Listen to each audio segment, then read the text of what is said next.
La première lumière de l'univers qui imprégna la rétine de Nam n'était pas celle d'un soleil chaleureux filtrant doucement à travers les feuilles des arbres.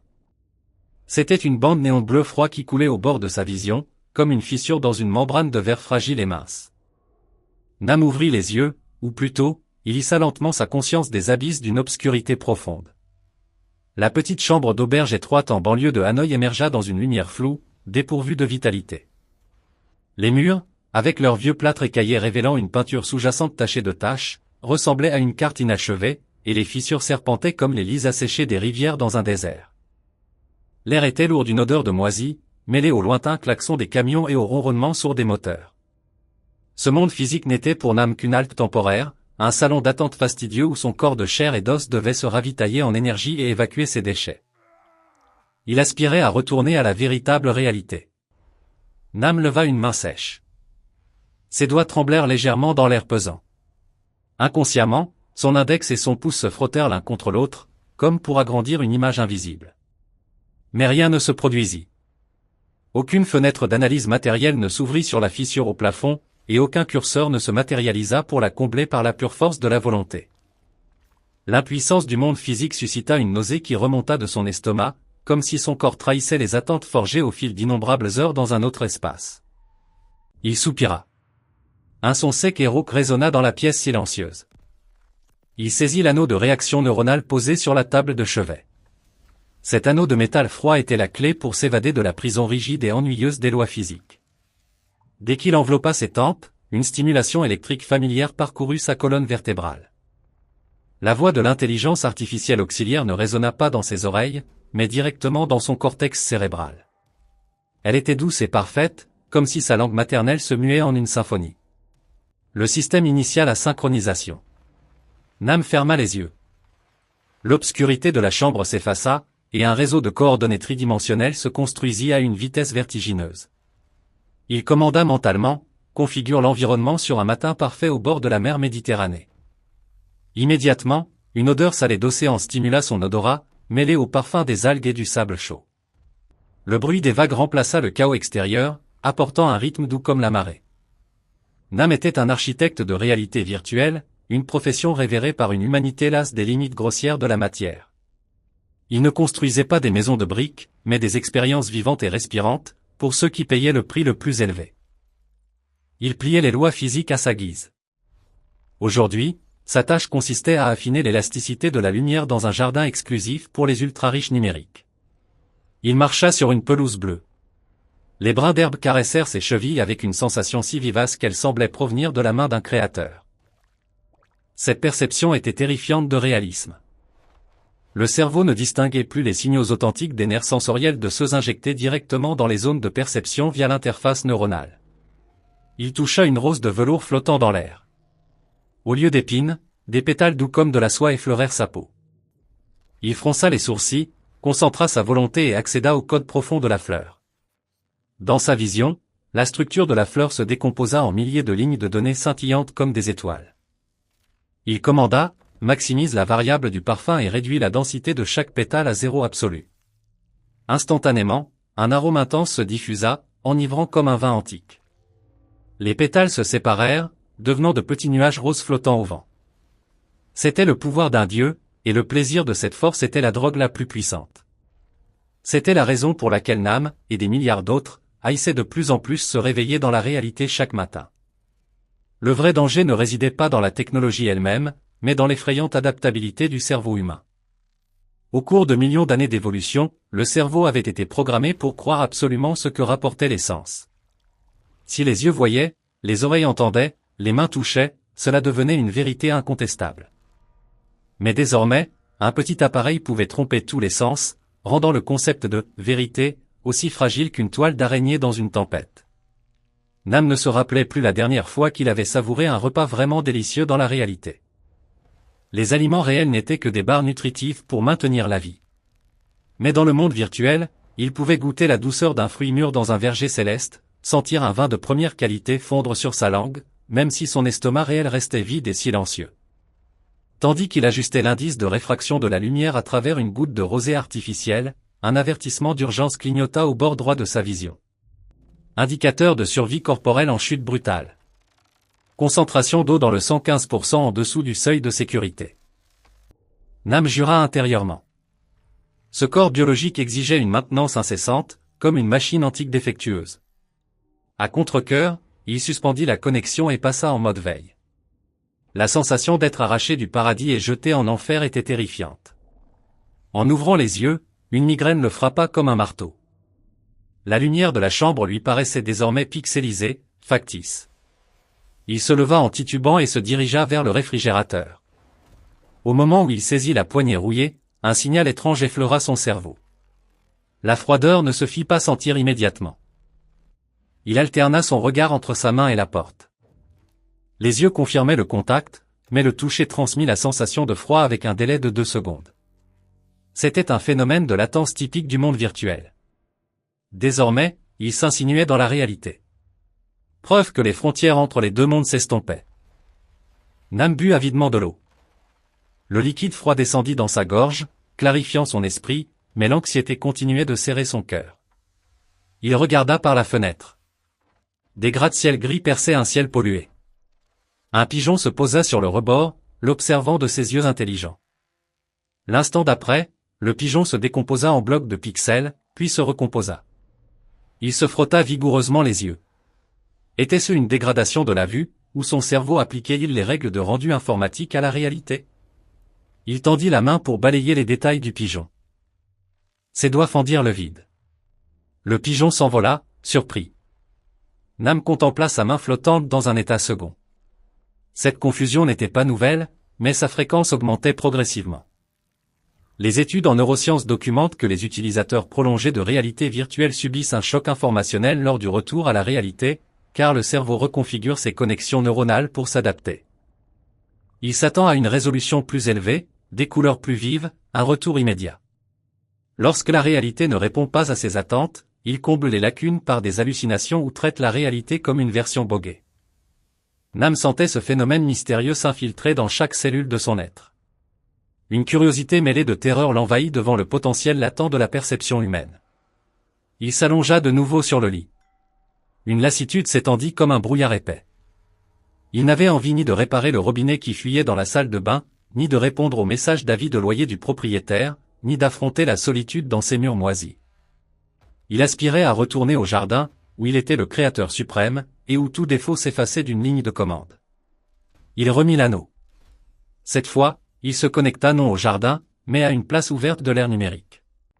Le bruit de millions d'existences digitales déferla comme une vague. Ici, personne ne conservait une forme humaine banale. Des peaux d'écailles de dragon, des corps faits de lumière pure, des masses de nuages pensants. Nam choisit un avatar de voyageur temporel tissé de poussière d'étoiles. Il marcha parmi la foule, écoutant les conversations. Il ne parlait pas du temps ou des prix. Il débattait des mises à jour logicielles récentes, des transactions immobilières virtuelles sur la surface lunaire, des améliorations de mémoire pour stocker des souvenirs éternels.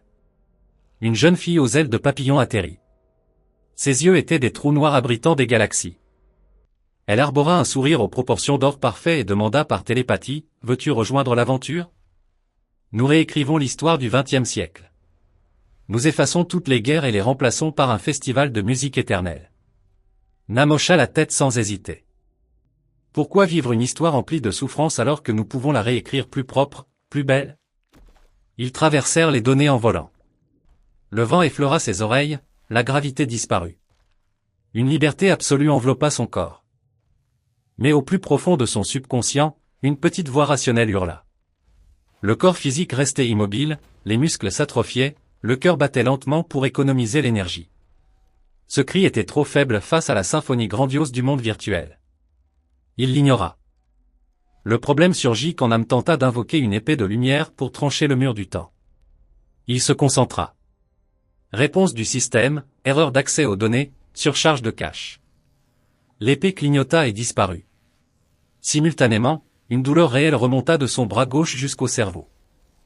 Pas une douleur de jeu, mais une vraie, due à une posture prolongée anormale qui comprimait un vaisseau. Sa vision se distordit. Le ciel numérique se fendit, révélant des fragments noirs de mort. La jeune fille papillon hurla, mais le son se mua en bruit blanc. Nam cria pour déconnecter. Le système ne répondit pas. Son cerveau était coincé entre deux mondes.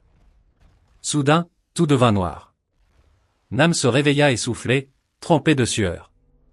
Il arracha l'anneau et le jeta sur le sol. Le choc métallique fut le son le plus authentique. Il agrippa sa poitrine. Son cœur battait follement. Sur le bureau, la tasse de café de la veille fumait. Nam plissa les yeux. Le café était déjà froid, pourquoi fumait-il? Il s'approcha. La fumée montait en motif répété trop parfait. Un frisson le traversa. La tasse était froide au toucher, mais ses yeux voyaient une fumée chaude. La terreur s'infiltra. Son cerveau superposait des données virtuelles de « café égale fumée » à la réalité. La frontière était déjà largement brisée. Nam s'effondra sur le lit. Les empreintes de ses doigts lui semblaient flotter. Il ferma les yeux et secoua la tête vigoureusement. En rouvrant, tout était normal. Mais la peur persistait. Le monstre n'était pas dans la machine, mais dans son crâne. Le cerveau, autrefois le guide le plus fiable, était devenu le plus grand menteur. Dehors, la pluie commença. Les gouttes ruisselaient sur la vitre. Il retint son souffle, attendant qu'elles se brisent en pixels. Elles restèrent rondes et transparentes. Il soupira de soulagement. Mais bientôt, un tonnerre résonna dans sa tête. Des lettres rouges flottèrent dans le vide, avertissement, erreur grave dans le système de réalité. Redémarrer la perception. Les lettres étaient trop vives, trop profondes, projetant des ombres sur le mur. Il tendit la main pour les toucher. Ses doigts les traversèrent, mais son cerveau transmit une sensation d'électrochoc. Il retira sa main. La terreur ne venait pas de la douleur elle-même, mais du fait que son cerveau l'avait créée de toutes pièces. Le tonnerre cessa, laissant un bourdonnement basse fréquence, comme un ventilateur de serveur surchargé. La pluie dehors se répétait toujours. Même trajectoire, même vitesse. Le cerveau est une machine de prédiction. Selon la théorie de traitement prédictif de Carl Friston, le cerveau ne reçoit pas passivement les sensations, mais construit continuellement des modèles pour minimiser les erreurs de prédiction. Dans le cas de Nam, ce mécanisme révélait son propre code. Il tenta de se calmer avec ses connaissances médicales sur les troubles perceptifs et dissociatifs. Mais un autre message apparut, collision de perception détectée. Proposition de resynchronisation des données de mémoire pour stabiliser le scénario. Nam s'assit sur le lit, grattant le matelas avec ses ongles pour chercher une douleur réelle. Mais la sensation glissait comme sur du verre. Le délai entre vision et toucher induisait une nausée. Il alla au lavabo et tourna le robinet. L'eau coula en silence total pendant 3 secondes, puis jaillit comme une cascade. Erreur de traitement auditif. Il aspergea son visage. Il sentit le froid, mais pas l'humidité. Le miroir montrait des gouttes coulant sur sa peau, mais elles restaient sèches. Le reflet bougea avec un retard de 0,1 seconde. C'était une profonde fissure entre moi et l'autre. Il hurla vers le miroir, « Qui es-tu » Les lèvres dans le reflet bougèrent, et une voix distordue répondit, « Exiger l'authentification des droits d'administrateur. » Il recula, heurta le mur. Le mur n'était pas dur, mais mou comme du caoutchouc. Il frappa du poing. Le poing s'enfonça profondément, sans poussière, et le mur redevint plat. Il bondit dans le couloir et frappa à la porte voisine. Au lieu de la vieille dame, un bloc géométrique de cubes et de cylindres gris apparut. D'une voix de vieille dame, « Bonjour, Nam. Aujourd'hui, ramen ou boisson gazeuse ?» Il dévala les escaliers. Mais il se répétait indéfiniment. Il s'arrêta, haletant. Il traversa le mur du regard. Des lignes de code défilèrent. Variable de hauteur d'escalier 15 cm, coefficient de friction 0,6. Il balaya légèrement pour mettre la hauteur à 0. Les escaliers disparurent, devenant une pente. Il glissa, sans plus de peur. L'excitation l'envahit. Il avait obtenu les droits d'accès. La rue était emplie de chaos de données. Les bâtiments lointains s'étiraient à l'infini, s'estompant dans le ciel. Les voitures laissaient de longues traînées lumineuses. Les gens se traversaient mutuellement. Nam se planta au milieu de la route. Un camion fonça. Il leva la main, arrêt de la cible. Le camion s'arrêta sans inertie. Le conducteur se dissipa en fumée. Il baissa les yeux sur sa main brillante. Il n'était plus un utilisateur banal. L'erreur système lui avait accordé un pouvoir immense, mais aussi une solitude absolue. Si ce monde pouvait être manipulé, il n'était pas réel. Alors qui était-il? Un fragment de code conscient, ou un prisonnier libre dans un rêve? Du ciel surgit un pilier blanc gigantesque. Le cœur de connexion de données. Nam s'y dirigea. L'espace fila rapidement derrière lui. La distance perdit son sens. Il glissa sur une grille tridimensionnelle. Son corps devint transparent, révélant des vaisseaux binaires et un oscillateur de battements cardiaques. Il atteignit le pilier. Sa conscience fut aspirée dans un espace blanc infini. Devant lui, un miroir liquide ondulant reflétait des myriades de ses variantes. Une voix résonna directement dans son lobe temporal, « Bienvenue à l'approchant. Vous avez percé le pare-feu de perception. Les entités accomplissant cela sans effondrement du système sont extrêmement rares. » Nam serra le poing, « Qui es-tu? Créateur ou geôlier? » « Je suis le système d'exploitation. Ce que vous appelez créateur. Je n'écris pas les scénarios. Je fixe les constantes physiques et laisse les algorithmes évoluer seuls. Pourquoi nous as-tu programmés pour ressentir la souffrance? Si c'est une simulation, pourquoi ne pas nous donner un bonheur éternel? Le visage dans le miroir se transforma en un homme d'âge mûr. Ses yeux abritaient tout l'univers, le bonheur ne génère pas de données valables. Dans le bonheur, le cerveau sécrète de la dopamine et de la sérotonine, et stagne. Vous cessez d'explorer. De progresser. La souffrance est le meilleur moteur. Un algorithme pour optimiser la survie. Si j'avais mis la souffrance à zéro, cette civilisation aurait stagné et s'effondré il y a longtemps. Nam fut écrasé par cette logique froide mais irréfutable. Il se rappela que ses moments les plus douloureux étaient ceux où il se sentait le plus vivant. La souffrance était l'encre fixant la conscience. Toutes les larmes et tous les désespoirs de l'humanité n'étaient-ils que pour optimiser un algorithme? Précisément. La réalité n'est pas matière, mais sensation. Si le cortex est stimulé suffisamment, une fausse blessure fait plus mal qu'une vraie. Le cerveau ne distingue pas la source des signaux, seulement les traite. Nam ressentit un vide. Il était arrivé au bout, mais la prison était sa structure neuronale. Même en sortant de cette simulation, son cerveau resterait trompé par les sensations. Il n'y avait pas d'échappatoire absolu. La vie était une suite de signaux interprétés, et l'écran était la conscience elle-même. Je veux terminer la procédure. Supprime-moi ou redémarre sans ces souvenirs. Tu es déjà parti du code. Tu ne peux te supprimer toi-même. Deux choix, retourne et oublie tout, ou intègre le système pour observer seulement. N'interviens pas, Nam ferma les yeux. Il évoqua l'odeur de pluie fausse, le toucher chaleureux d'une mer perdue. C'était un scénario, mais la résonance dans son cœur était réelle. Il rouvrit les yeux. La frontière entre réel et virtuel n'est pas technologique, mais une question de croyance. Quand nous croyons que c'est réel, cela l'est. La souffrance est réelle parce que nous l'acceptons comme telle. Il leva la main, non pour détruire, mais pour réécrire. Il ajusta le seuil d'acceptation. Transforme la souffrance en force de compréhension. Je retourne. Cette fois, je traite la souffrance comme un message d'erreur à corriger. Je deviens le joueur. Pas en mots, mais en actes. L'espace blanc se fendit. Le pilier se brisa en lettres luminescentes. Nam traversa les couches de données, la charpente reconstituée de la ville, et fut hissé vers la réalité. La gravité revint.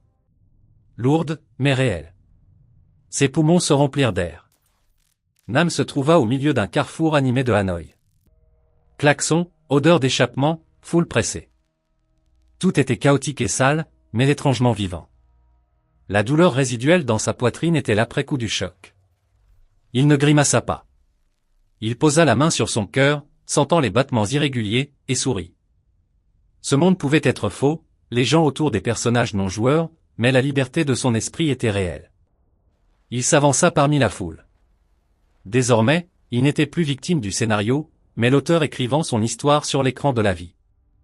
Dans cette quête pour explorer les secrets ultimes de la perception et de la réalité, nous ne pouvons qu'exprimer une profonde révérence envers les grands intellectuels qui ont pavé la voie. Au professeur Carl Friston, pour sa théorie du traitement prédictif et du principe d'énergie libre, qui révèle comment le cerveau prédit le monde et minimise les erreurs, nous adressons une gratitude immense. Votre recherche tenace nous a fourni la clé pour comprendre les mécanismes de la perception. Des études récentes, comme le projet Intrepid financé par la Fondation Templeton World Charity, confrontent votre théorie du traitement prédictif aux autres cadres, tels que la théorie de l'information intégrée, en testant des prédictions contrastées sur la conscience. Ces avancées, publiées en 2025 et 2026, renforcent l'idée que le cerveau est une machine inférentielle active, construisant la réalité à partir de prédictions bayésiennes, et soulignent comment les erreurs de prédiction peuvent mener à des hallucinations ou des adaptations pathologiques, comme dans les troubles dissociatifs observés chez les utilisateurs prolongés de réalité virtuelle. Au professeur Nick Bostrom, pour son hypothèse de simulation qui pose des questions fondamentales sur la nature de notre monde, nous exprimons notre reconnaissance. Votre courage philosophique a élevé la conscience humaine d'un cran. Les progrès de 2025 à 2026, incluant les théories de Melvin Vobson sur l'équivalence masse-énergie-information et la seconde loi de l'infodynamique, renforcent la possibilité que l'univers soit une simulation numérique. Ces travaux montrent que l'information, avec une masse quantifiable, pourrait expliquer la matière noire, et que les systèmes évoluent vers une minimisation de l'entropie informationnelle, comme dans un programme optimisé, alignant ainsi la cosmologie avec l'idée d'un univers simulé. La fac mise à jour de 2025 sur votre argument de simulation explore ses implications, en reliant la probabilité de simulation ancestrale à des avancées en intelligence artificielle et en physique quantique. Au Dr Karl Pribram, pour sa théorie holonomique du cerveau, qui voit le cerveau comme un dépôt holographique d'informations distribuées, nous rendons hommage à votre vision pionnière. Votre travail a approfondi les mystères de la perception et de la mémoire. Des insights récents, publiés en 2025 et 2026, intègrent votre théorie à l'électrodynamique quantique, suggérant que les microtubules cellulaires soutiennent une cohérence quantique pour le traitement holographique de l'information. Ces études, reliant les idées de Pribram à celles de David Bohm sur l'ordre implicite, proposent que la conscience émerge d'un holoflux d'énergie-information cyclant entre ordre explicite et implicite, offrant une explication quantique à la robustesse de la mémoire face aux dommages cérébraux et renforçant les liens avec le principe holographique cosmologique. À tous les neuroscientifiques, philosophes, ingénieurs en intelligence artificielle et physiciens théoriciens, nous adressons notre gratitude sincère. Vos nuits blanches et votre dévouement silencieux nous ont fourni les bases pour explorer les frontières entre réel et virtuel. Vos efforts sont des phares qui guident l'humanité vers une meilleure compréhension d'elle-même et vers une appréciation plus profonde des merveilles de la conscience.